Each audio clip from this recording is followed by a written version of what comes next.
Paano nga ba i-withdraw ang iyong kinita sa TikTok papunta sa GCash? So pumunta ka sa iyong TikTok account at pindutin mo yung basket. At pagkatapos ay pindutin mo yung earnings. So meron tayong kinita dito 348.95. So i-withdraw na natin to guys. So pindutin natin yung withdraw balance.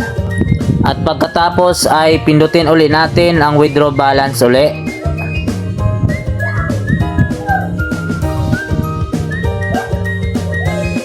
So dito i-enter nyo yung kung magkano yung i-withdraw nyo. So dito na link na natin yung GCash account natin 348.95. So i-0 natin yung balance sa TikTok guys. Withdraw now. Confirm lang natin guys. Ito po yung service charge 5.60. So success na guys, withdrawal in progress.